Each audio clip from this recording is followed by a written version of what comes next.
Thank you very much for joining me. About 6 years ago, I started paying attention to agri-tech. Not because I suddenly fancied tractors, but because machine vision was starting to break a rule I'd been taught early in my career. The rule was simple. Go after man-made products, not God-made ones. Man-made is black and white tolerances, a weld is in spec, or it isn't. God-made, that's chaos. A strawberry isn't good or bad, it's 50 shades of maybe. Back then you couldn't really automate that. It was far too subjective. But with deep learning, hyperspectral imaging, that excuse is dead.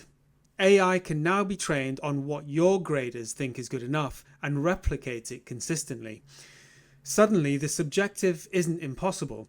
It's just another data set. Couple that with the explosion of 3D systems being able to help robots pick produce in the field. That's when I thought, this is getting interesting. Then COVID hit, and farming had one core problem. People.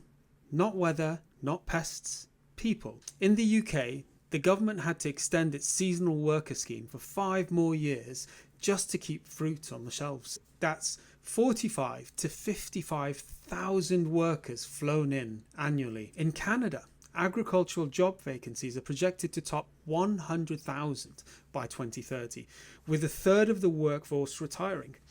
In Australia, 46% of vegetable growers still couldn't fill roles in 2024, with labour costs chewing up 38% of operating spend. It's not a seasonal shortage, it's something that needs to be replaced before their livelihood disappears. And the market reacted. In 2023, the sales of agricultural robots jumped 21% to roughly 20,000 units. The whole category is worth about 15 billion and growing at mid-teens to 20% a year. Because robots don't need visas, they don't quit mid-harvest, and they don't text their mates saying, hey, can someone cover my shift? But as you know, most of the time, people don't buy a camera or a robot because it's clever. They buy it because their margins are getting screwed and they need a way out. So how can the tech help with this? Let's start with the economics. If 38% of their costs, as is the case with what I mentioned with Australia, is labour, and let's just say best case, a third of that is unreliable, machine vision coupled with actuators and robotics can pay for itself in 2 seasons. It's not our system detects the bruising on apples, it's this box doesn't get rejected at Tesco for the 3rd time this month. Next is consistency, not miracles. The systems can't promise perfect fruit grading and sorting, but what they can do is give you the same decision at 3 o'clock in the morning that you get at 3 o'clock in the afternoon. That's what people want, predictability. The next one can hurt, insurance. Labour can be volatile, costs are climbing, regulators are clamping down on food safety. Vision is no longer a nice to have, it's a hedge against being wiped out by the next labour shortage or audit. So, as much as I'd like to geek out on the tech, it's not necessarily the tech enthusiasts that are going to be driving this forward. It's more likely to be the ops directors, and they're not thinking, ooh, look at this algorithm. It's them losing their shit over an invoice for rejected produce. Traceability, it's the ultimate winner. Farmers hate waste, but retailers hate risk.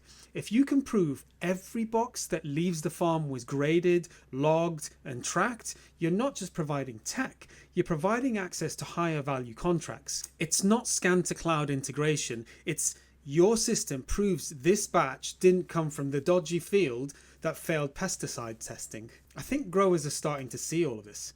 They don't think cameras and robots are cool. They know that without automation, their supply chain is 1 sick day away from collapse. And that's my prediction, that agri-tech won't just be about replacing labour, it'll become the only way to scale when your entire acceptance process is inconsistent by design. I believe vision systems are now setting the baseline for what quality even means.